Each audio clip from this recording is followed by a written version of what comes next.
سنتوں کی بات کر رہے تھے، تو ان سنتوں کا اجر و ثواب بہت زیادہ ہے۔ رسول اللہ صلی اللہ علیہ وسلم نے فرمایا کہ جس نے ایک دن اور رات میں 12 رکعتیں ادا کی، اس کے لیے ان کے بدلے جنت میں گھر بنا دیا جاتا ہے۔ تو سب سے پہلے ہم دیکھتے ہیں فجر کی سنتوں کو۔ فجر سے پہلے 2 سنتیں پڑھی جاتی ہیں۔ حضرت عائشہ سے روایت ہے، وہ کہتی ہیں کہ نبی صلی اللہ علیہ وسلم نوافل میں سے کسی کا اس قدر اہتمام نہیں کرتے تھے جتنا فجر سے پہلے کی 2 رکعتوں کا، یعنی انہیں پابندی سے ادا کرتے تھے۔ یعنی سب سے زیادہ کس چیز کا اہتمام کرتے؟ فجر کی سنتوں کا۔ نبی صلی اللہ علیہ وسلم کسی حال میں بھی یہ سنتیں نہیں چھوڑتے تھے۔ قابوس اپنے والد سے روایت کرتے ہیں، انہوں نے کہا کہ میرے والد نے ایک عورت کو عائشہ رضی اللہ تعالی عنہا کی طرف بھیجا تاکہ وہ ان سے سوال کرے کہ کون سی نماز رسول اللہ صلی اللہ علیہ وسلم کو زیادہ محبوب تھی، یعنی آپ پسند کرتے تھے، یعنی جس پر آپ ہمیشگی کرتے تھے، کبھی بھی آپ اس کو نہیں چھوڑتے تھے۔ تو انہوں نے کہا وہ نماز جو آپ کسی صورت نہ چھوڑتے، خواہ صحت مند ہوتے یا مریض ہوتے یا سفر میں ہوتے یا مقیم ہوتے، وہ فجر سے پہلے کی 2 رکعتیں ہیں۔ سمجھ آگئی؟ یعنی آپ کو یہ نماز بہت زیادہ محبوب تھی، فجر سے پہلے کی 2 سنتیں جو کسی حال میں بھی آپ نہیں چھوڑتے تھے، نہ صحت کی حالت میں، نہ مرض کی حالت میں، نہ سفر کی حالت میں، نہ قیام کی حالت میں۔ اگر کوئی چیز نبی صلی اللہ علیہ وسلم کو محبوب ہو، آپ کو پیاری ہو، تو ہمیں بھی پیاری ہونی چاہیے۔ بہت سے لوگ اس بات کا دعویٰ تو کرتے ہیں کہ وہ اللہ تعالیٰ سے محبت کرتے ہیں، ہم سب یہ دعویٰ کرتے ہیں، لیکن اس محبت کو ثبوت نہیں دیتے۔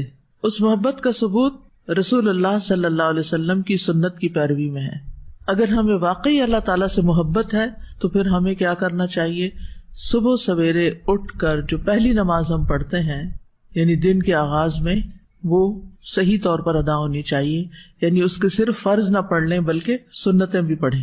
صحیح مسلم کی حدیث ہے، حضرت عائشہ رضی اللہ عنہا روایت کرتی ہیں، رکعت الفجر خیر من الدنیا وما فیہا، فجر سے پہلے کی 2 رکعتیں دنیا اور جو کچھ اس میں ہے اس سے بہتر ہیں۔ دنیا کی کوئی بھی چیز جس کو حاصل کرنے کا ہمیں شوق ہوتا ہے، اس کے لیے ہم کتنی ایفرٹ لگاتے ہیں، کتنی تگ و دو کرتے ہیں، کتنی بھاگ دوڑ کرتے ہیں، اور پھر اگر وہ مل جائے تو کتنے خوش ہوتے ہیں اور سب کے ساتھ شیئر کرتے ہیں۔ ان سب چیزوں سے بہتر ہے یہ 2 رکعتیں۔ ایک اور روایت ہے صحیح مسلم کی، حضرت عائشہ رضی اللہ عنہا سے روایت ہے کہ نبی صلی اللہ علیہ وسلم نے طلوع فجر کے وقت 2 رکعت نماز پڑھنے کے بارے میں فرمایا کہ ان کو پڑھنا میرے نزدیک ساری دنیا سے زیادہ محبوب ہے۔ قال فی شأن الرکعتین عند طلوع الفجر، فجر کب طلوع ہوتی ہے؟ جب سورج نکلتا ہے، جب آپ روزہ بند کرتے ہیں، جب رات کا اختتام ہو جاتا ہے۔ ابن القیم رحمہ اللہ کہتے ہیں کہ جب آپ صلی اللہ علیہ وسلم سورۃ الفاتحہ سے فارغ ہو جاتے تو آپ اس کے علاوہ کسی اور سورت کو پڑھنے لگتے، اور کبھی آپ اس سورت کو لمبا کرتے، کبھی سفر یا کسی اور وجہ سے سورت کو ہلکا کر دیتے، اکثر میانہ روی اختیار کرتے۔ 3 صورتیں ہو گئی، کون سی؟ خوب لمبا، بالکل چھوٹا اور درمیانہ۔ تو اکثر کیا کرتے تھے؟ درمیان میں رہتے۔ سورۃ فاتحہ کے بعد کی قرات کا حکم ابو سعید خدری رضی اللہ عنہ سے مروی ہے کہ ہمیں ہمارے نبی صلی اللہ علیہ وسلم نے نماز میں سورۃ فاتحہ اور جو سورت آسانی سے پڑھ سکیں اس کی تلاوت کا حکم دیا ہے۔ یعنی عام حکم کیا ہے؟ اٹس این اوپن چوائس، جو آپ کا دل چاہے پڑھے، پابندی نہیں ہے اس میں۔ جو سورۃ فاتحہ کی تو کیا ہے؟ پابندی ہے کہ وہی پڑھنی ہے آپ نے، اس کا آلٹرنیٹ کوئی نہیں دیا گیا۔ لیکن باقی قرآن کی قرات میں آپ کے پاس آلٹرنیٹ ہے، جو چاہے پڑھے۔ سری اور جہری قرات کا حکم، سری کا مطلب ہے خاموش اور چپکے چپکے، اور جہری کا مطلب بلند آواز سے۔ ابن عباس رضی اللہ عنہما سے روایت ہے، انہوں نے فرمایا کہ نبی صلی اللہ علیہ وسلم کو جس نماز میں بلند آواز سے پڑھنے کا حکم ہوا، آپ نے اس میں بلند آواز سے قرات کی، اور جس میں آہستہ پڑھنے کا حکم ہوا وہاں آپ نے آہستہ پڑھا۔ یعنی یہ 2 نمازیں آہستہ اور باقی جہری، یہ آپ کو ایسا ہی کرنے کا حکم ملا ہے۔ وما کان ربک نسیا، تمہارا رب بھولنے والا نہیں ہے، ایسا نہیں کہ رب سے بھول ہو گئی ہے کوئی۔ لقد کان لکم فی رسول اللہ اسوۃ حسنہ، تمہارے لیے اللہ کے رسول میں بہترین نمونہ ہے، ان کی پیروی کرنا ہی زیادہ بہتر ہے۔ پھر ہے قدر بلند آواز سے قرات کرنا۔ ابن عباس رضی اللہ عنہما سے مروی ہے، کہتے ہیں کہ نبی صلی اللہ علیہ وسلم کی قرات اس قدر بلند ہوتی کہ حجرے میں موجود لوگ اس کو سن لیتے، جبکہ آپ گھر کے صحن میں ہوتے تھے، یعنی اپنے گھر میں پڑھ رہے ہوتے تھے اور باہر لوگ سن پاتے تھے. اسی طرح اور صحابہ بھی جب اپنے گھر میں پڑھ رہے ہوتے تھے تو راستے سے گزرنے والوں کو آواز آ رہی ہوتی تھی, اور آپ صلی اللہ علیہ وسلم اندھیرے میں بھی لوگوں کے گھروں کے پاس سے جب گزرتے تو ان کی آوازوں کی وجہ سے ان کے گھروں کو پہچان لیتے تھے. مسجد نبوی میں بھی لائٹ نہیں تھی تو کہاں مدینہ کی گلیوں میں گپ اندھیرے میں بھی آپ کو پتہ چل جاتا تھا کہ یہ کس کا گھر ہے, یہ کس کا ہے, کہ ان کی راتیں آباد ہوتی تھیں اور وہ اونچی آواز میں قرات کر رہے ہوتے تھے. اور جب لائٹ ہی نہیں تھی تو مصحف دیکھ کے کہاں سے پڑھنا ہوتا تھا اس وقت رات کے وقت تہجد میں. ان کے حافظے اچھے تھے, قرآن جتنا نازل ہوتا اس کو یاد کر لیا کرتے تھے. سینکڑوں کی تعداد میں حافظ لوگ موجود تھے, اور ایسے بھی تھے جن کو کچھ نہیں پڑھنا آتا تھا. یہ تو ہر دور میں رہا ہے. ام ہانی سے روایت ہے, وہ فرماتی ہے کہ میں اپنے گھر کی چھت پر نبی صلی اللہ علیہ وسلم کی قرات سن لیا کرتی تھی, یعنی اتنی بلند آواز سے آپ پڑھتے. عورت کا بھی جہری نمازوں کو بلند آواز سے پڑھنا. ابن باز رحمہ اللہ کہتے ہیں عورت کے لیے مستحب ہے, یعنی پسندیدہ ہے کہ وہ جہری نماز میں اپنی آواز اونچی کرے, جیسا کہ فجر کی نماز اور رات کی پہلی اور دوسری نماز جیسے مغرب اور عشاء ہے. عورت کے لیے بھی مردوں کی طرح یہ نمازیں جہری پڑھنا مستحب ہیں. ہاں, اگر غیر آدمی اس کے آس پاس ہوں تو ان کے سامنے آہستہ آواز میں سری نماز پڑھنا افضل ہے, اور اگر وہ جہری نمازوں میں بھی آہستہ پڑھ لے تو اس میں کوئی حرج نہیں, یعنی عورت کے لیے چوائس ہے, چاہے تو اونچا پڑھ لے اور چاہے تو دل میں پڑھ لے. سری نمازوں کی قرات. جابر بن عبداللہ سے روایت ہے کہ انہوں نے فرمایا ہم لوگ امام کے پیچھے ظہر اور عصر کی نمازوں میں پہلی 2 رکعتوں میں سورۃ فاتحہ اور کوئی اور سورت پڑھتے, اور بعد کی 2 رکعتوں میں صرف سورۃ فاتحہ پڑھتے. سمجھ آگے؟ ظہر اور عصر میں پہلی 2 رکعتوں میں فاتحہ کے بعد کوئی سورت, اور آخری 2 رکعتوں میں صرف سورۃ فاتحہ. باقی نمازوں میں بھی ایسے ہی ہوتا ہے, لیکن اس میں پہلی 2 رکعتوں میں جہری قرات ہوتی. مقتدی سری نمازوں کی آہستہ قرات کرے گا. عمران بن حسین سے روایت ہے, انہوں نے کہا رسول اللہ صلی اللہ علیہ وسلم نے ہمیں ظہر یا عصر کی نماز پڑھائی, پھر فرمایا تم میں سے کس نے میرے پیچھے سبح اسم ربک الاعلی پڑھی؟ تو ایک آدمی نے کہا میں نے پڑھی, اور میں اس سے خیر کے سوا اور کچھ نہیں چاہتا تھا, یعنی نیکی سمجھ کے کیا ایسے. آپ نے فرمایا مجھے علم ہو گیا تھا کہ تم میں سے کوئی مجھے اس میں الجھا رہا ہے, یعنی آپ بھی وہی سورت پڑھ رہے تھے اور پیچھے والا بھی تھوڑی تھوڑی اونچی آواز میں پڑھنے لگا, اور وہ نیکی کی نیت سے پڑھنے لگا کہ چلو میں بھی. بعض اوقات کوئی قاری اتنا اچھا پڑھ رہا ہوتا ہے کہ انسان بھول ہی جاتا ہے کہ اس نے چپ کر کے سننا ہے, وہ بھی ساتھ شروع ہو جاتا ہے. تو ان کی بھی یہی کیفیت ہوئی, تو اس سے امام الجھتا ہے اور امام بھولتا ہے, اس لیے خاموشی رکھنی چاہیے. عبداللہ بن عمر سے مروی ہے کہ ایک مرتبہ نبی صلی اللہ علیہ وسلم نے اعتکاف کے دوران لوگوں کو خطبہ دیتے ہوئے فرمایا تم میں سے جو شخص بھی نماز پڑھنے کے لیے کھڑا ہوتا ہے در حقیقت وہ اپنے رب سے سرگوشی کرتا ہے, اس لیے تمہیں معلوم ہونا چاہیے کہ تم اپنے رب سے کیا سرگوشی کر رہے ہو, اور تم نماز میں ایک دوسرے سے اونچی قرات نہ کیا کرو. نماز میں ایک دوسرے سے اونچی قرات نہ کیا کرو. عبداللہ بن مسعود رضی اللہ عنہ سے مروی ہے, انہوں نے کہا کہ صحابہ نبی صلی اللہ علیہ وسلم کے پیچھے قرات کیا کرتے تھے تو آپ نے فرمایا تم نے مجھ پر قرآن کو مشتبہ کر دیا. یہ پچھلی حدیث ہے نا کہ ایک دوسرے سے اونچی قرات نہ کیا کرو. اس کا مطلب یہ ہے کہ اگر کچھ لوگ اپنی اپنی نماز بھی پڑھ رہے ہیں, جیسے سنت وغیرہ پڑھ رہے ہیں, تو اس میں اتنی اونچی آواز سے نہ پڑھے کہ جو پاس کھڑا ہے وہ ڈسٹرب ہو جائے. کئی لوگ امام کے پیچھے بھی آہستہ آہستہ اونچا پڑھتے ہیں, وہ دوسرے کو خلل میں ڈال دیتے ہیں. تو اتنی بس آواز ہو کہ آپ خود ہی سن سکیں, دوسرا ڈسٹرب نہیں ہونا چاہیے. اگر فرض نماز میں ہم غلطی سے آخری 2 رکعت میں بھی کوئی سورت پڑھ لیں, کوئی حرج نہیں. آرڈر امپورٹنٹ ہے, ضروری نہیں. ضروری نہیں. اچھا ہے اگر ہو, لیکن اگر یاد نہ رہے تو حرج نہیں. جو قرآن نماز میں پڑھا جاتا ہے وہ زیادہ افضل ہوتا ہے, زیادہ باعث اجر ہے بنسبت اس کے کہ جو خالی ہم مصحف لے کے بیٹھ کے پڑھتے ہیں. یعنی نماز کے اندر جو ہم تلاوت کرتے ہیں وہ افضل ہے. الذین آتیناہم الکتاب یتلونہ حق تلاوتہ اولئک یؤمنون بہ ومن یکفر بہ فاولئک ھم الخاسرون. وہ لوگ جنہیں ہم نے کتاب دی ہے اسے پڑھتے ہیں جیسے اس کی تلاوت کا حق ہے, یہ لوگ اس پر ایمان رکھتے ہیں, اور جو کوئی اس کے ساتھ کفر کرے تو وہی لوگ خسارہ اٹھانے والے ہیں. تلاوت کرنا قرآن کو خوبصورت بنانا ہے, تزیین ہے قرآن کی.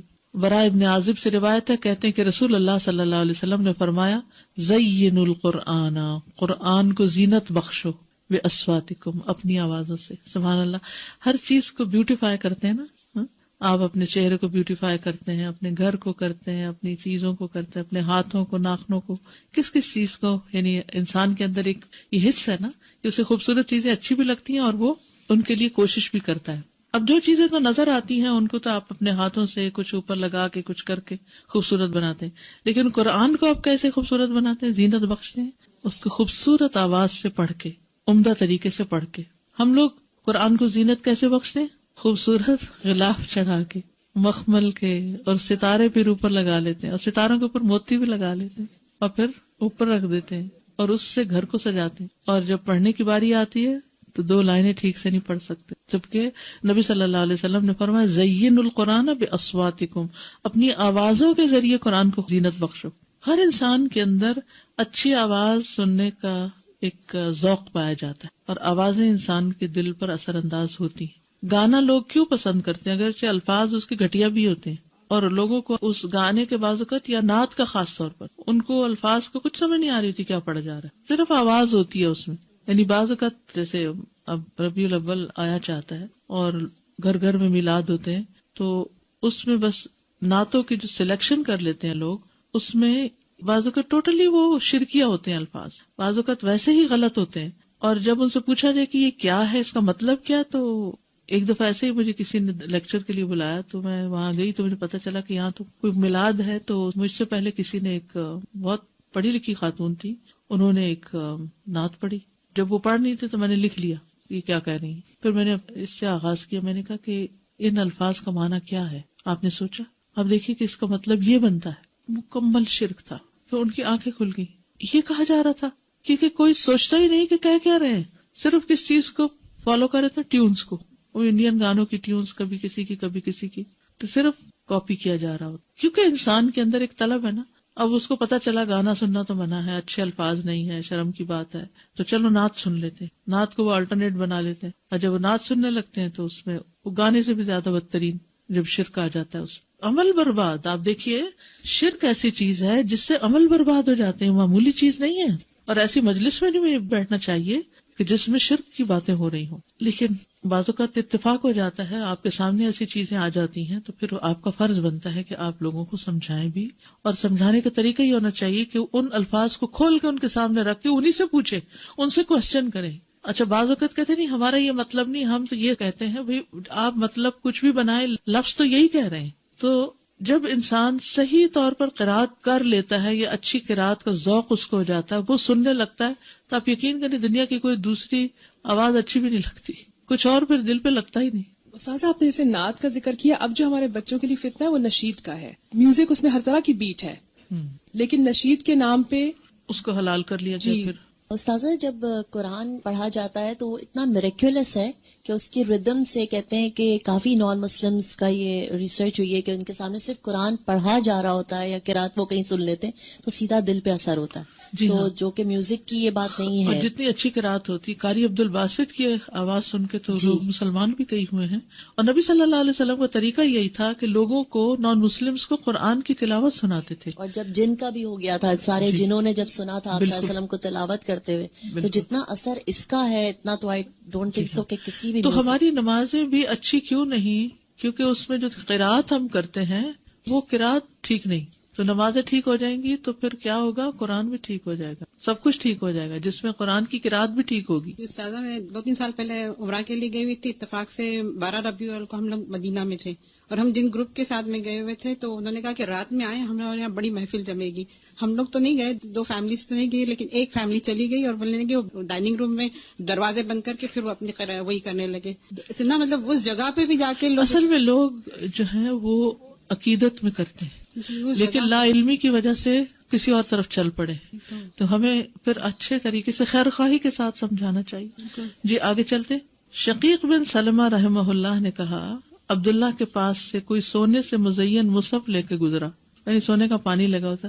تو انہوں نے کہا مصحف کو سب سے بہتر چیز جس سے مزین کیا جا سکتا ہے وہ حق کے ساتھ اس کی تلاوت کرنا ہے. سونے کا پانی چڑھانا نہیں بلکہ اچھی قرات کرنا. ہر حرف پر 10 نیکیاں ملتی ہیں. نماز میں 3 آیات کی تلاوت کا اجر. 3 آیات. رسول اللہ صلی اللہ علیہ وسلم نے فرمایا کیا تم میں سے کوئی شخص یہ پسند کرتا ہے کہ جب وہ اپنے گھر واپس آئے تو اس میں 3 بڑی فربہ حاملہ اونٹنیاں موجود پائے؟ ہم نے عرض کی جی ہاں. آپ نے فرمایا پس 3 آیات جنہیں تم میں سے کوئی شخص اپنی نماز میں پڑھتا ہے وہ اس کے لیے 3 موٹی تازی حاملہ اونٹنیوں سے بہتر ہیں، یعنی قل هو اللہ احد اللہ الصمد لم یلد ولم یولد ولم یکن لہ کفوا احد پڑھنا جو ہے اتنا مال اکٹھا کرنے سے بہتر ہے. اب یہ صرف میں آپ کو بتا رہی ہوں جو چیز احادیث سے پتہ چلتی ہے کہ نماز میں بھی قرات کا فائدہ کتنا ہے. میں نے پہلے عرض کیا نا کہ نماز کے اندر جو قرآن پڑھا جاتا ہے اس کا اجر و ثواب بڑھ جاتا ہے، اور 3 آیتوں کا اجر بھی 3 اونٹنیوں سے، مادی چیزوں سے اس کو برابر کر کے دکھایا گیا، کمپیریزن کیا گیا. نماز میں 10 آیات کی تلاوت کا بے حد اجر و ثواب. نبی صلی اللہ علیہ وسلم نے فرمایا جس آدمی نے رات کی نماز میں 10 آیات تلاوت کی اس کے لیے اجر کا خزانہ لکھ لیا جاتا ہے، اجر کا خزانہ، اور یہ خزانہ دنیا و ما فیہا سے بہتر ہے. اللہ اکبر. اور پھر جب قیامت کا دن ہوگا تو تمہارا رب عز و جل فرمائے گا پڑھتا جا اور ہر آیت کے بدلے میں 1 درجہ چڑھتا جا، یہاں تک کہ جو سب سے آخری آیت اس کو یاد ہوگی اس تک پہنچ جائے گا. تب تیرا رب عز و جل بندے سے فرمائے گا مٹھی بھرو. وہ بندہ اپنے ہاتھ کے اشارے سے کہے گا اے رب تو خوب جانتا ہے کہ کیا بھروں. تو وہ فرمائے گا کہ ایک ہاتھ میں ہمیشگی اور دوسرے میں نعمتیں بھر لو. اور یہ اجر و ثواب ہے کس چیز کا؟ نماز میں قرآن کی تلاوت کا. 10 آیات کی تلاوت غفلت سے نکالنے کا سبب ہے، اور یہ سب نماز سے متعلق اجر ہے. وہ جو آپ پڑھتے ہیں نا ہر حرف پہ 10 نیکیاں، وہ نماز یا نماز کے علاوہ سب جگہ ہے.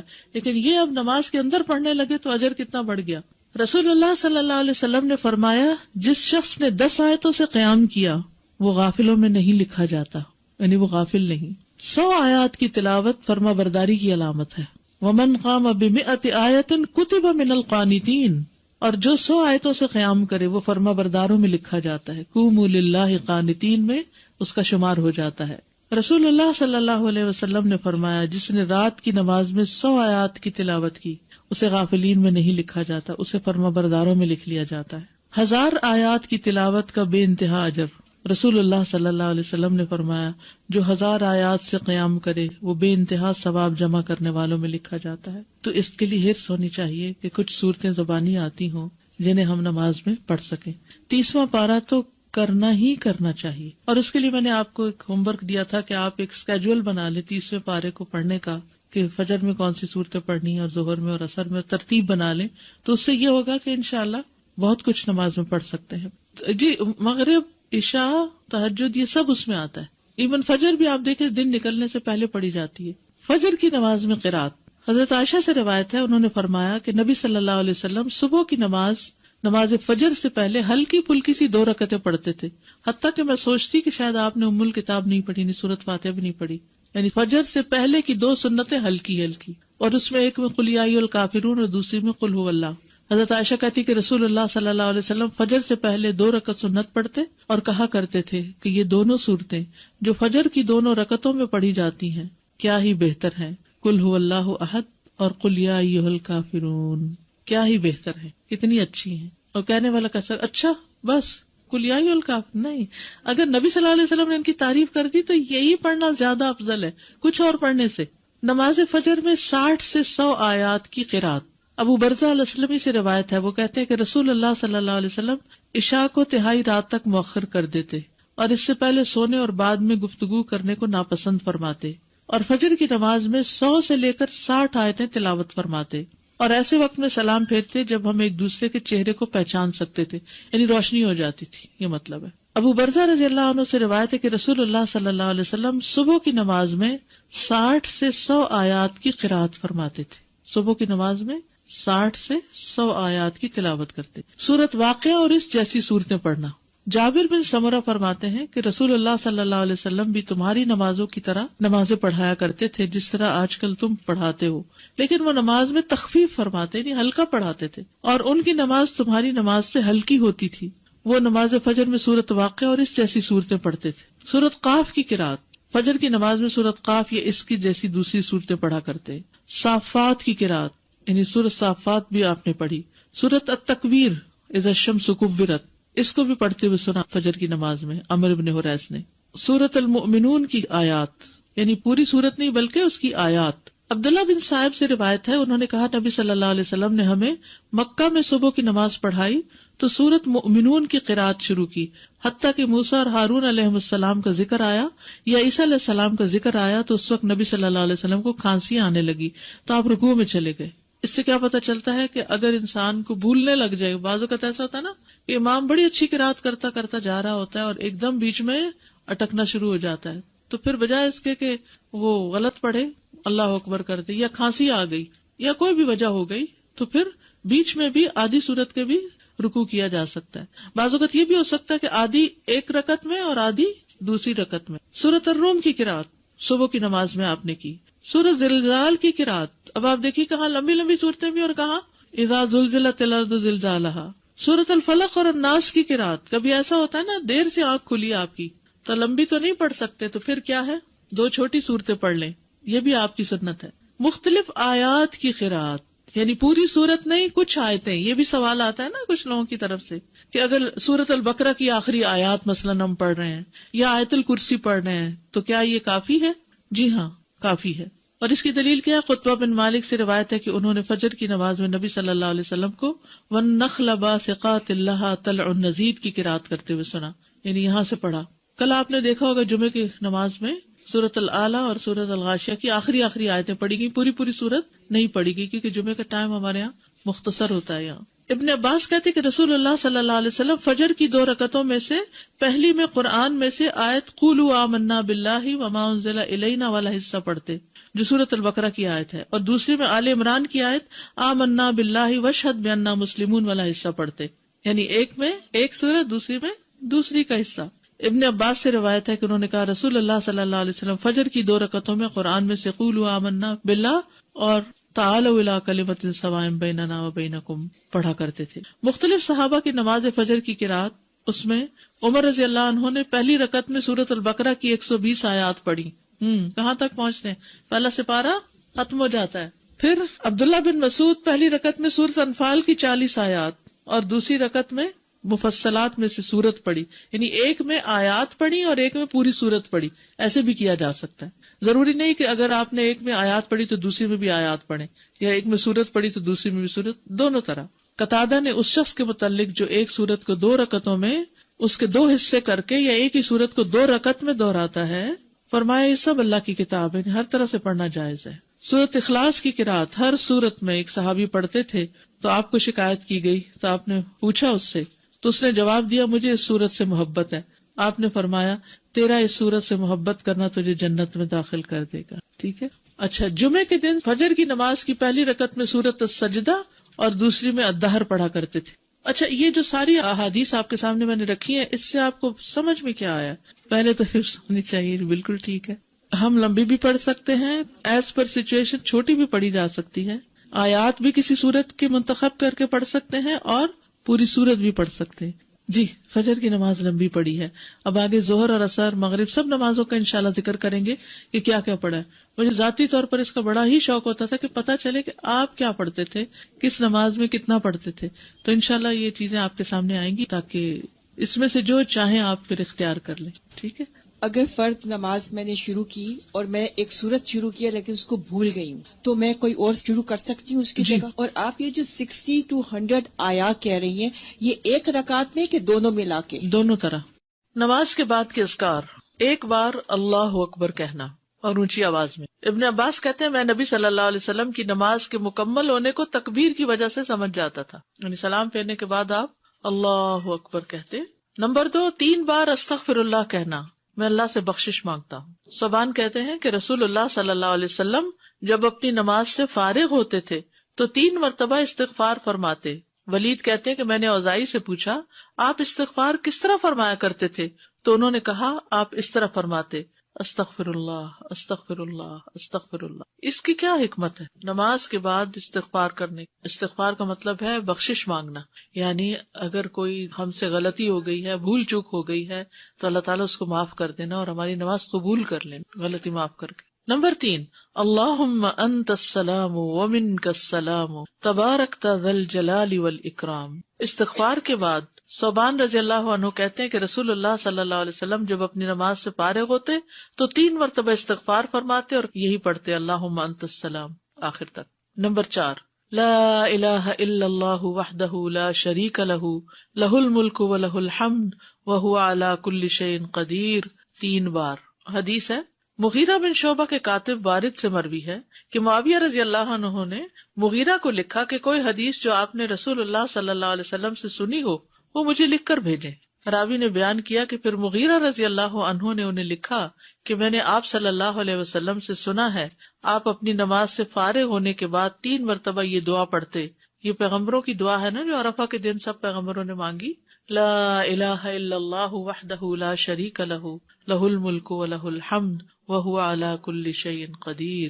5ویں دعا ہے لا الہ الا اللہ وحدہ لا شریک لہ لہ الملک ولہ الحمد وہو علی کل شیء قدیر. اللہم لا مانع لما اعطیت ولا معطی لما منعت ولا ينفع ذا الجد.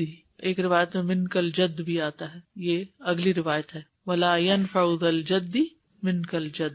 6 دعا ہے لا الہ الا اللہ وحدہ لا شریک لہ لہ الملک ولہ الحمد یحیی ویمیت وہو حی لا یموت بیدہ الخیر وہو علی کل شیء قدیر. یہ دعا اور کس موقع پہ پڑھی جاتی؟ بازار جاتے ہوئے. کئی لاکھ نیکیوں کا ثواب ہے جو بازار میں یہ دعا پڑھ لے.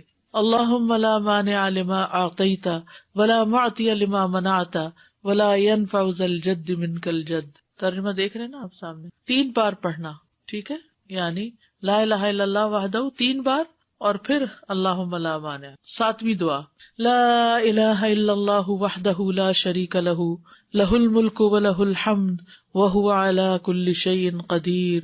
لا حول ولا قوة الا باللہ لا الہ الا اللہ ولا نعبد الا ایاہ لہ النعمۃ ولہ الفضل ولہ الثناء الحسن لا الہ الا اللہ مخلصین لہ الدین ولو کرہ الکافرون. اس میں سے کچھ دعائیں ایاک نستعین میں بھی ہیں اور نمازوں کے بعد کے اذکار کا کارڈ بھی موجود ہے الگ سے، اس میں یہ دعائیں ہیں. پھر تحلیل کے کلمات، اس کے بعد تسبیحات 33 بار سبحان اللہ، 33 بار الحمدللہ، 33 بار اللہ اکبر، اور 100 پورا کرنے کے لیے لا الہ الا اللہ وحدہ لا شریک لہ لہ الملک ولہ الحمد وہو علی کل شیء قدیر. اب تک سب سے زیادہ دعا کون سی آئی ہے؟ لا الہ الا. سوچیے آپ کتنی دفعہ پڑھتے ہیں نماز کے بعد؟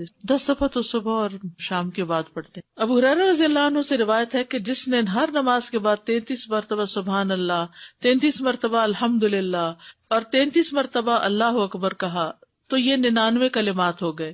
اور 100 کا عدد پورا کرنے کے لیے لا الہ الا اللہ وحدہ لا شریک لہ لہ الملک ولہ الحمد وہو علی کل شیء قدیر کہہ لیا تو اس کے سارے گناہ معاف کر دیے جائیں گے، اگرچہ وہ سمندر کی جھاگ برابر ہوں. 1.5 منٹ لگتا ہے، 1.25 منٹ لگتے ہیں جس میں آپ یہ سارا عمل کر سکتے ہیں. اور اللہ سبحانہ وتعالیٰ کو وہ عمل زیادہ پسند ہے جو روزانہ کیا جائے، ادومھا، دوام سے کیا جائے، اللہ کہ کوئی مجبوری ہو. اس میں آپ دیکھیے نماز پڑھ لی آپ نے 10 منٹ میں، فرض پڑھ لیے تو یہ 2 منٹ میں کیا مشکل ہے، 2 سے بھی کم منٹ لگتے ہیں. بعض روایات میں اللہ اکبر 34 بار پڑھنے کا بھی آتا ہے. یہ تسبیحات 10 دفعہ بھی پڑھی جا سکتی. عبداللہ ابن عمر سے مروی ہے کہ نبی صلی اللہ علیہ وسلم نے فرمایا 2 خصلتیں یا 2 عادتیں ایسی ہیں کہ اگر کوئی مسلمان بندہ ان کی پابندی کر لے تو جنت میں داخل ہوگا. پابندی اور وہ بہت آسان ہے مگر ان پر عمل کرنے والے بہت کم ہیں. ایک یہ ہے کہ ہر نماز کے بعد 10 مرتبہ سبحان اللہ،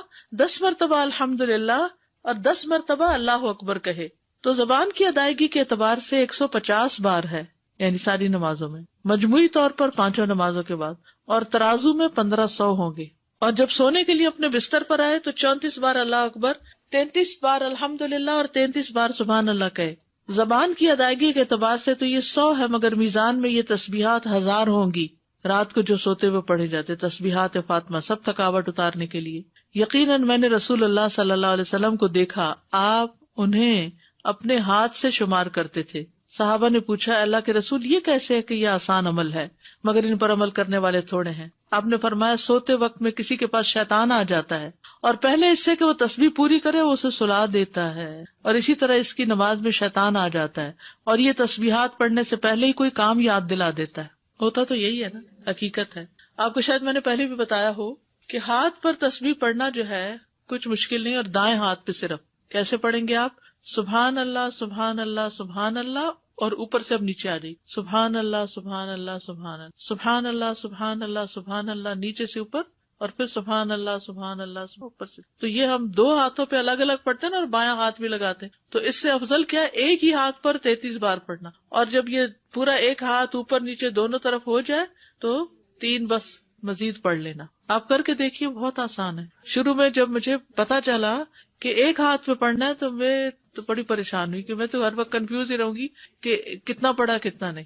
تو پھر میں الحمدللہ عمرے پر گئی ایک بار، تو اس میں مدینہ میں تو مغرب کے بعد جیسے بیٹھ جاتا ہے نا عشاء تک، تو میرے ساتھ ہی کوئی جاپنیز لڑکی تھی یا کوئی کورین یا ایسی کوئی تھی، تو بہت اچھے طریقے سے ادب آداب کے ساتھ اپنے بیٹھی ہوئی ذکر کر رہی تھی. تو پھر اچانک میری نگاہ اس کے ہاتھ پر پڑی تو وہ یہی کر رہی تھی، اوپر سے نیچے نیچے سے اوپر. تو میں نے کہا اوہ اتنا آسان ہے، کیونکہ میں جب ایک ہی ہاتھ پہ 2 دفعہ پڑھتی تو کبھی کہتی پتہ نہیں پڑھا ہے 1 دفعہ پڑھا کہ 2 دفعہ. تو اس طرح اب اتنا آسان ہو گیا اور بڑے سکون سے پڑھا جاتا ہے. جہاں سے مرضی شروع کریں، جیسے آپ کا طریقہ ہے. میرا طریقہ چونکہ یہاں سے شروع کرنے کا تھا تو اس لیے نیچے سے 3 اوپر تو اوپر سے. بعض لوگ تو 100 کے لیے پتہ نہیں یہ بھی بتاتے یہاں سے ایسے پھر ایسے پھر ایسے پھر ایسے، پھر مجھے جھنجٹ لگتا ہے کیونکہ انگلیاں بھی مستنطقات ہیں نا، قیامت کے دن بولیں گی. 25 بار تسبیحات پڑھنا، یعنی یہ بھی جائز ہے.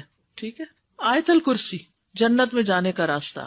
رسول اللہ صلی اللہ علیہ وسلم نے فرمایا جو شخص ہر فرض نماز کے بعد آیت الکرسی پڑھے اس کو موت کے علاوہ کوئی چیز جنت میں جانے سے نہیں روک سکتی. سبحان اللہ.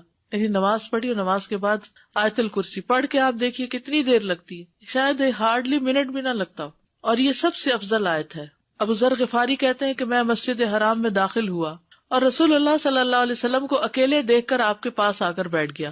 میں نے کہا یا رسول اللہ کون سی آیت سب سے افضل ہے جو آپ پر نازل ہوئی؟ آپ نے فرمایا آیت الکرسی. کرسی کے مقابلے میں 7 آسمان اس طرح جیسے بیابان زمین میں کوئی چھلا پڑا ہوا، اور پھر کرسی کے مقابلے میں عرش کا حجم اس طرح ہے جیسے اس چھلے کے مقابلے میں بیابان کا وجود. قرآن کریم میں سب سے عظیم آیت ہے. جو آپ نے ابی ابن کعب سے پوچھا تھا تو انہوں نے جب جواب دیا تو آپ نے فرمایا کہ ابو المنذر تمہیں علم مبارک ہو. اس کے پڑھنے سے ایک محافظ آ جاتا ہے اور شیطان قریب بھی نہیں پٹکتا. جنات سے بچانے والی آیت ہے یہ. وہ آیت سورۃ البقرہ میں ہے. اسے کوئی شام کو پڑھے گا تو صبح تک پناہ میں رہے گا، جو صبح پڑھے گا شام تک ہم سے پناہ میں رہے گا، یعنی جنات سے. معوذات، سورۃ الاخلاص، سورۃ الفلق، سورۃ الناس، یہ بھی ایک بار پڑھنا ہوتی ہے نماز کے اذکار میں. عقبہ بن عامر کہتے ہیں کہ رسول اللہ صلی اللہ علیہ وسلم نے مجھے حکم دیا تھا کہ میں ہر نماز کے بعد معوذات پڑھا کروں. ہر نماز کے بعد معوذات پڑھا کروں. معوذات کی فضیلت کیا ہے؟ ان کی مثل پچھلی کتب میں کوئی صورت نہیں. یہ اتنی افضل صورتیں ہیں. رسول اللہ صلی اللہ علیہ وسلم نے فرمایا اے عقبہ بن عامر کیا میں تمہیں ایسی صورتیں نہ سکھاؤں جو نہ تورات میں نازل ہوئی، نہ زبور میں، اور نہ انجیل میں، اور نہ ان جیسی فرقان میں ہیں. تم پر ایک رات بھی ایسی نہ آئے کہ تم ان کو نہ پڑھو. جسے ہم کہتے ہیں نا ایک دن بھی نہ آئے، جیسے عربی میں کہتے ہیں ایک رات بھی نہ گزرے.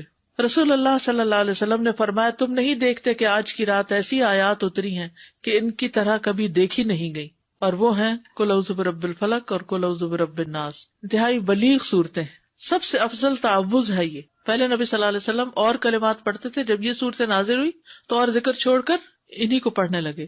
نظر بد سے کفایت کرنے والے کلمات ہیں، یعنی اگر کسی کو ڈر ہو کہ اس کو نظر لگے گی یا لگ چکی ہو تو اس کے علاج کے لیے بھی. ابو سعید سے روایت ہے، کہتے ہیں کہ رسول اللہ صلی اللہ علیہ وسلم جنوں اور انسانوں کی نظر بد سے پناہ مانگتے تھے حتیٰ کہ معوذتین نازل ہوئی. پھر جب معوذتین نازل ہوئی تو آپ نے ان کو لازم پکڑ لیا اور ان کے سوا دوسروں کو ترک کر دیا. نمبر 11 ربی اعنی علی ذکرک و شکرک و حسن عبادتک. معاذ بن جبل کہتے ہیں کہ رسول اللہ صلی اللہ علیہ وسلم نے میرا ہاتھ پکڑا اور فرمایا میں تم سے محبت رکھتا ہوں اے معاذ. میں نے عرض کیا میں بھی آپ سے محبت کرتا ہوں یا رسول اللہ. تو رسول اللہ صلی اللہ علیہ وسلم نے فرمایا تم پابندی سے ہر نماز میں یہ دعا مانگا کرو ربی اعنی علی ذکرک و شکرک و حسن عبادتک. اور آپ نے یہ ان کو وصیت کی تھی کہ کبھی نہ چھوڑنا اس کو. نمبر 12 رب قنی عذابک یوم تبعث عبادک. اے رب مجھے اس دن کے عذاب سے بچانا جس دن تو اپنے بندوں کو اٹھائے گا. پھر ہے نمبر 13 اللہم انی اعوذ بک من الکفر والفقر وعذاب القبر. کفر، فقر اور عذاب قبر سے تیری پناہ میں آتا ہوں اے اللہ. پھر اللہم اغفر لی ما قدمت وما اخرت وما اسررت وما اعلنت وما اسرفت وما انت اعلم به منی انت المقدم وانت المؤخر لا الہ الا انت. یہ اگلے پچھلے ظاہری باطنی سب گناہوں کی معافی کا اعلان ہے اس میں. پھر 15 نمبر پہ سبحانک اللہم و بحمدک استغفرک و اتوب الیک. اچھے عمل پہ مہر لگانے والے کلمات ہیں یہ. یعنی جو شخص کسی مجلس میں بیٹھے پھر اس سے کچھ غلط باتیں ہو جائیں تو جب یہ کلمات آخر میں پڑھے گا تو وہ معاف ہو جائیں گے، کفارہ ہو جائے گی اس مجلس کا. نمبر 16 رب اغفر لی وتب علی انک انت التواب الغفور. ایک انصاری صحابی کہتے کہ میں نے رسول اللہ صلی اللہ علیہ وسلم کو نماز کے بعد یہ دعا 100 دفعہ پڑھتے ہوئے سنا، رب اغفر لی وتب علی انک انت التواب الغفور. پھر اللہم انی اعوذ بک من الجبن واعوذ بک ان ارد الی ارذل الامور واعوذ بک من فتنۃ الدنیا واعوذ بک من عذاب القبر. پھر ہے اللہم اغفر لی وارحمنی واہدنی وارزقنی.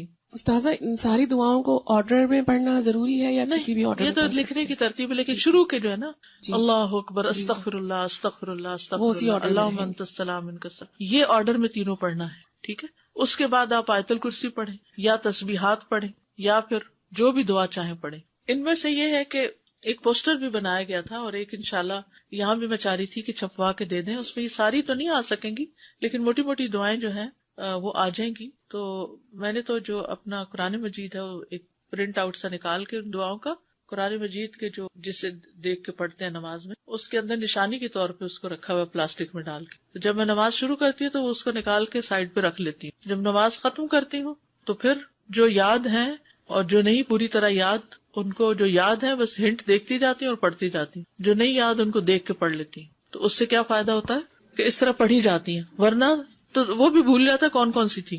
یا تو بچپن میں یہ سب سیکھ لیتے نا پھر مشکل نہیں. جیسے نماز ہم نے اول سے آخر سیکھی ہوئی ہے نا تو وہ ایک گاڑی دوڑ پڑتی ہے، لیکن یہ دعائیں تو ہم نے بڑے ہو کر ہی سیکھی ہے نا، اور کچھ نئی پھر پتہ چل جاتی ہے تو وہ ایڈ ہو جاتی ہیں. تو اس طرح بھی آپ آسانی سے رکھ سکتے ہیں تاکہ یاد رہے. یا آپ کہیں سائڈ پر پیسٹ کر دیں اور آپ پڑھتے رہیں، جب دعا بھول جائے تو ذرا سا ایک نظر ریمائنڈر کے لیے دیکھ لیں، کسی وال پہ لگا دیں، کپڑ پہ قریب ہی جہاں آپ نماز پڑھتے ہو. دور کہیں چلے گی تو پھر رہ جائے گی. بک سٹور سے بڑا سا پوسٹر بھی ملتا ہے، اگر کسی کے گھر میں ایسی وال ہے جس پہ فل سائز پوسٹر آ جائے تو وہ بھی لگایا جا سکتا ہے. لیکن چھوٹے انشاءاللہ ہم چھپوا رہے ہیں تو وہ بھی آپ کو دے دیں گے. اردو انگلش ترجمے والے کارڈز کچھ موجود ہیں، اگر آپ وہ لے لینا، کیونکہ ہر وقت کتاب نہیں ساتھ اٹھائی جا سکتی. آپ کے بیگ میں ہو رکھا ہوا، کہیں بھی آپ سفر پر بھی ہیں کہیں بھی ہو، نماز کے بعد بیگ سے نکال کے پڑھ لیتے ہیں. الہدا کی ایپ پر بھی ہیں، اس پہ ڈاؤن لوڈ کر لیں. بس میں تو نماز ہو، قرآن کا وقت ہو، لیسن کی تیاری کا، اور ڈر کے مارے فون کو ہاتھ نہیں لگاتی. جی سفر کے لیے ٹھیک ہے، کیونکہ فون کو ہاتھ لگ گیا تو بچنا مشکل ہے اور خوشبو بھی چلا جاتا ہے. اور ویسے بھی دیکھیے مصحف سے دیکھ کے یا ایک سالڈ چیز سے دیکھ کے پڑھنا اور ہی بات ہے. استاذہ یہ ابھی ذکر میں جو ہم نے معوذتین پڑھی تو کیا ہر دفعہ، کیونکہ ہم 3 دفعہ پڑھتے ہیں، ایک دفعہ کافی نہیں تو اس میں ہر سورت سے پہلے بسم اللہ پڑھنی مطلب ضروری ہے کہ نہیں؟ سورہ الاخلاص پڑھی، پھر اس کے بعد جب سورہ فلق شروع کریں گے تو بسم اللہ دوبارہ اس کے ساتھ؟ ضروری نہیں ہے، کیونکہ بسم اللہ 2 سورتوں کے بیچ میں نشان ہے کہ ایک سورت ختم ہوئی اور دوسری شروع ہوئی. وہ مستقل آیت ہے، آیا مستقلہ، وہ سورت کا حصہ نہیں ہے. ٹھیک ہے، تو اس کے بغیر بھی سورت پڑھی جا سکتی ہے. ٹھیک ہے، مطلب ذکر کرتے ہوئے کنٹینیوسلی. جی ہاں پڑھ سکتے ہیں. جی استاد جیسے میں فجر کی نماز پڑھتی ہوں تو میری بیک میں پرابلم ہے، مجھے آرتھرائٹس ہے، تو میں کوشش کرتی ہوں کہ اپنی جو دعائیں ہیں وہ اپنے بیڈ پہ بیٹھ کے ذرا کمر کو ٹیک لگا کے پڑھ لوں. تو عزت تو کے بیڈ کے قریب ہی مصلی ہوتا ہے. جی بس ٹھیک ہے. مجھے صرف دعا کے حوالے سے سوال کرنا تھا کہ ہم دعا کرتے ہیں نیک بندوں کے لیے اور صالحین کے لیے. بظاہر جو لوگ نیک اور صالحین کی کیٹیگری میں نہیں آتے، ہم جج نہیں کر رہے، لیکن بظاہر کیا ہم ان کے لیے دعا کر سکتے ہیں؟ سب کے لیے. ہمارا گمان یہ ہونا چاہیے کہ کچھ لوگوں کی نیکیاں ظاہر ہوتی ہیں اور کچھ کی ہڈن ہوتی ہیں. جی بالکل. ہم ان کے نام لے کے بھی کر سکتے ہیں. نماز میں تو نہیں نام لیں گے لیکن بعد میں جی کر ہاں سکتے ہیں. بالکل کر سکتے. Thank you. اساتذہ اگر ہم جیسے فجر نماز کے بعد ہم بیٹھے اذکار کر رہے ہیں تو ان بٹوین جیسے ہم اٹھتے ہیں جیسے بچوں کو اٹھانے کے لیے پریئر کے لیے ایسے، تو اس کا پھر کیا ہوتا ہے؟ یعنی وہ سلسلہ مطلب معذوری ہے، مجبوری ہے، کیونکہ میں کرتے کرتے جا رہی ہوں کیونکہ اتنا گلٹی فیل ہوتا ہے کہ اگر ان کی نماز چلی گئی ہمارے ذکر اذکار ایگزیکٹلی وہ دونوں طرف بڑا نقصان ہے. جی تو پھر واپس آ کے بیٹھ جائیں. ایسے ہی کر رہی ہوتی ہوں تو کر سکتے ہیں. کر سکتے ہیں. جزاک اللہ. جب عشاء کی نماز پڑھتے ہیں رات کو تو وہ آخری نماز ہو تو اس کے بعد جو تسبیحات کرتے ہیں تو بیڈ پہ دوبارہ جب جاتے ہیں تو وہ ہو جائے گا بیچ میں 1.5 منٹ کی بات. ٹھیک ہے، نماز فجر اور نماز مغرب کے کچھ دیگر اذکار، یعنی باقی نمازوں کے سب کے ایک ہے، فجر اور مغرب میں کچھ اور بھی ہے. فجر کی سنتوں کے بعد کی دعا پڑھیے آپ سب. یہ صحیح مسلم کی روایت ہے اور عبداللہ بن عباس کہتے ہیں کہ وہ ایک رات رسول اللہ صلی اللہ علیہ وسلم کے ہاں سوئے تو رات کو آپ جاگے، مسواک کی اور وضو فرمایا. اس وقت آپ یہ آیت مبارکہ پڑھ رہے تھے، ان فی خلق السماوات والارض واختلاف اللیل والنہار لآیات لأولی الالباب. یہ آیات تلاوت فرمائی حتیٰ کہ سورت ختم کی. پھر آپ کھڑے ہوئے اور 2 رکعتیں پڑھی. یہ کون سی 2 رکعتیں تھی؟ تہجد کی. اور ان میں بہت طویل قیام اور رکوع اور سجدے کیے. پھر واپس پلٹے اور سو گئے یہاں تک کہ آپ کے سانس کی آواز سنائی دینے لگی. پھر آپ نے اس طرح 3 دفعہ کیا، 6 رکعتیں پڑھی. ہر دفعہ آپ مسواک کرتے، وضو فرماتے اور ان آیات کی تلاوت فرماتے. سبحان اللہ، یعنی کتنی مشقت اٹھاتے تھے آپ. پھر آپ نے 3 وتر پڑھے. پھر مؤذن نے اذان دی تو آپ نماز کے لیے باہر تشریف لے گئے اور آپ یہ دعا پڑھ رہے تھے، اللہم اجعل فی قلبی نورا وفی لسانی نورا وجعل فی سمعی نورا وجعل فی بصری نورا وجعل من خلفی نورا ومن امامی نورا وجعل من فوقی نورا ومن تحتی نورا اللہم آتنی نورا. اب تہجد پڑھنے کا ایک اور طریقہ معلوم ہو گیا، کیونکہ سوال تھا نا کہ 8 رکعتیں اکٹھی پڑھی جا رہی ہیں اور پھر ایک اور پڑھی جا رہی ہے ایک ہی سلام سے ساری. تو اسی طرح یہ طریقہ بھی ہے کہ آپ نے 2 پڑھی، پھر آرام کر لیا، پھر 2 پڑھی، پھر آرام کیا، پھر پڑھی. نیکسٹ ہے فجر کی فرض رکعات کے بعد کے اذکار. فجر کی فرض رکعات کے بعد کے اذکار، سبحان اللہ 100 بار، لا الہ الا اللہ 100 بار. ٹھیک ہے، 100 دفعہ والے 2 اذکار. ابو ہریرہ کہتے ہیں کہ رسول اللہ صلی اللہ علیہ وسلم نے فرمایا، جو صبح کی نماز کے بعد 100 دفعہ سبحان اللہ اور 100 دفعہ لا الہ الا اللہ پڑھے اس کے گناہ معاف ہو جائیں گے اگرچہ وہ سمندر کی جھاگ کے برابر ہوں. یہ کب پڑھنے؟ فجر کے بعد. نمبر 2 پڑھیے اس کو، سلام کے بعد تشہد کی حالت میں کسی سے بات کیے بغیر ذکر کرنا. کسی سے بات کیے بغیر ذکر کرنا.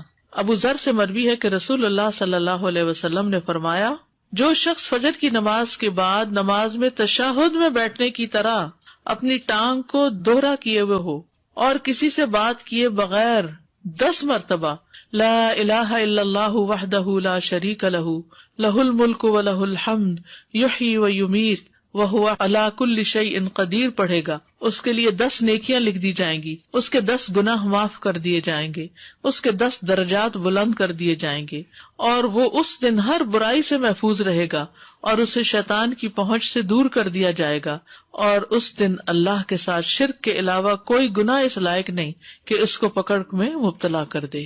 لا علمی جو ہے، نا علم ہونا جو ہے کتنا نقصان دہ. کتنی دیر لگے گی اس طرح 10 دفعہ پڑھنے میں؟ لیکن شرط یہ ہے کہ نہ وضو ٹوٹا ہو، نہ آپ اٹھے ہو، نہ بات کی ہو، جدھر بیٹھے ہیں ادھر ہی ٹانگ موڑے ہوئے، یعنی کسی گناہ پہ پکڑ نہیں ہوگی. شرک کیا تو پکڑ ہوگی، یہ مطلب ہے. مغرب کی نماز کے بعد کا ذکر، لا الہ الا اللہ وحدہ لا شریک لہ لہ الملک و لہ الحمد یحیی و یمیت وہو علی کل شیء قدیر. سلام کے بعد تشہد کی حالت میں ذکر کرنا.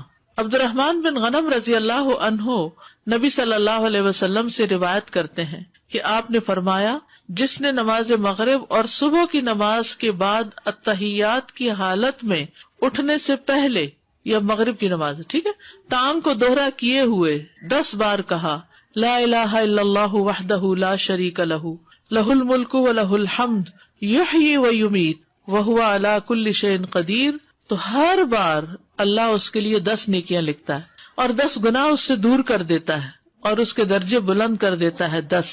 اور یہ اس کے لیے ہر بری چیز سے حفاظت اور شیطان مردود سے پناہ دینے والے ہوتے ہیں، اور کوئی گناہ سوائے شرک کے اس کو نہیں پہنچتا. یہ اس روز عمل میں سب لوگوں سے افضل ہوتا ہے سوائے اس شخص کے جس نے اس کے برابر ان کلمات کو پڑھا ہو یا اس سے بھی زیادہ. اور پھر انہی کلمات کو مغرب کے وقت اگر پڑھتا ہے انسان مغرب کے بعد تو اس کا فائدہ کیا ہے؟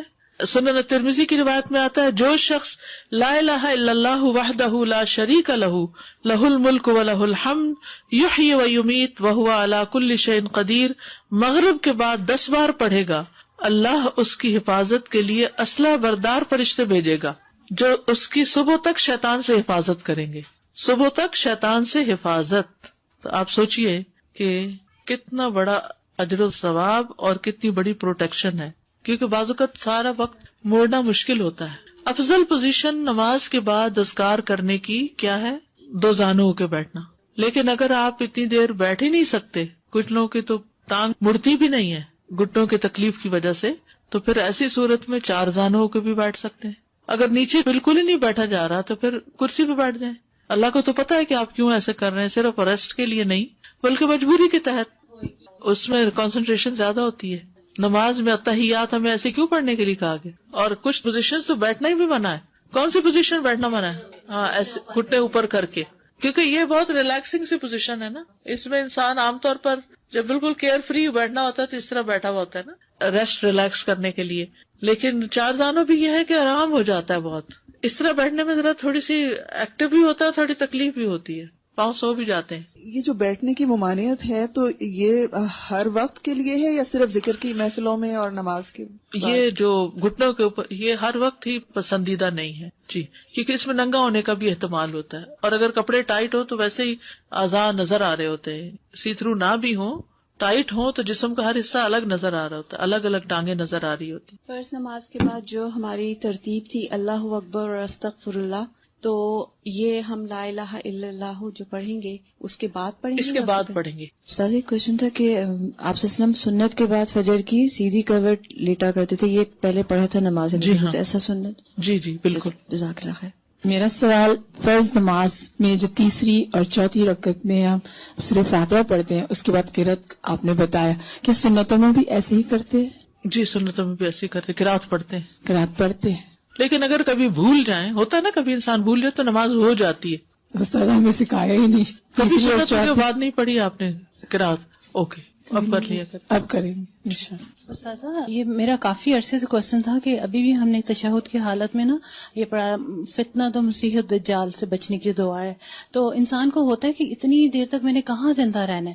تو یہ تھا میرا کوشچن، یہ کب سے تھا کہ میں نے کہیں سنا تھا آپ کے لیکچر میں کہ قبر میں بھی اس کا سوال کیا جائے گا، اتنا بڑا یہ فتنہ ہے. قبر کا جو وہ نا کہ فتنہ ہے مسیح الدجال کے قریب قریب ہے. وہ قبر کا جو فتنہ ہے، فتنۃ القبر آتا ہے نا دعاؤں میں، اللہم انی اعوذ بک من فتنۃ القبر ومن عذاب القبر. تو فتنۃ القبر کیا؟ قبر کا امتحان، سوالات. تو وہ اتنی سختی سے ہوں گے کہ وہ مسیح الدجال کے فتنے سے قریب تر ہے. وہ فتنہ بھی قبروں میں انسان آزمایا جائے گا. سادہ جب یہ ساری باتوں کی نالج آ جاتی ہے اور روز پڑھتے ہیں تو ایسا لگتا ہے جیسے کبھی کبھی آپ اوور ویلمڈ ہو جاتے ہیں کہ یہ میں کیسے کروں گی، because life is so busy here. جیسے پہلے آپ صلی اللہ علیہ وسلم کی ہم اپنی ان مصروفیات کو ختم کریں یا کم کریں جن کی ضرورت نہیں ہے. کچھ تو ہماری ضروریات ہے نا، کھانا پینا پکانا، کپڑے دھونا، گھر صاف کرنا، یہ تو ہے. لیکن کچھ چیزیں ہم نے ایکسٹرا ڈالی ہوئی ہیں، ان چیزوں کو کٹ کرنے کی ضرورت ہے اور آخرت کے لیے فوکس ہونے کی ضرورت ہے.